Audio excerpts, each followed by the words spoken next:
दुसऱ्या व्हिडिओत नंतर तिसरा व्हिडिओ आता क्रिएट करायची पाळी आलेली आहे, कारण दुसऱ्या व्हिडिओतल्या नंतरचा पर्टिक्युलर डिलीट झालेला आहे, तो आता मी सादर करतो. तर रेफरल ट्रॅफिक किती असे विचारलं आहे, तर बॅकलिंगची संख्या महिन्याभरात किती असते ती सांगायची, म्हणजे त्या कस्टमरांचे समाधान होईल. ह्याची माहिती असणे आपल्याला गरजेचे आहे. आता सोशल मीडिया प्लॅटफॉर्मवर सतत ब्लॉग्स किंवा ॲडव्हर्टाइजमेंट टाकणे गरजेचे असते.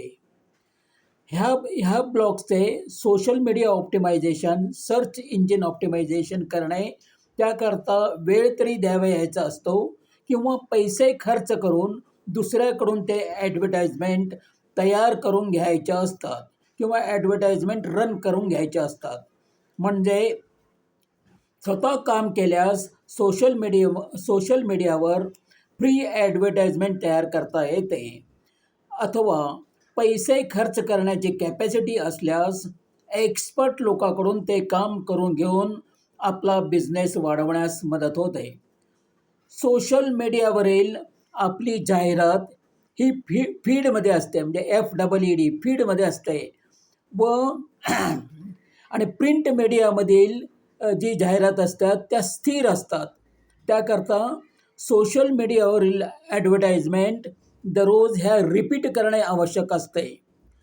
आता स्पार्क व्हिडिओ ॲपचा वापर करून व्हिडिओ तयार करता येतात, हे लक्षात ठेवायला हवे. ही झाली जाहिरातीबद्दलची सविस्तर माहिती. आज आपण आता जे काय 22 सेशन आता अटेंड करणार आहोत, त्यात ॲडव्हर्टाइजमेंट म्हणजे जसे गुगल ॲडव्हर्टाइजमेंट किंवा आपले Facebook advertisement, social media advertisement ह्या मोबाईलवर कशा तयार करायच्या याबद्दल सर आपल्याला सविस्तर माहिती सांगतील. तरी आजचं सेशन कुठल्याही परिस्थितीत चुकवू नका. चला बाय.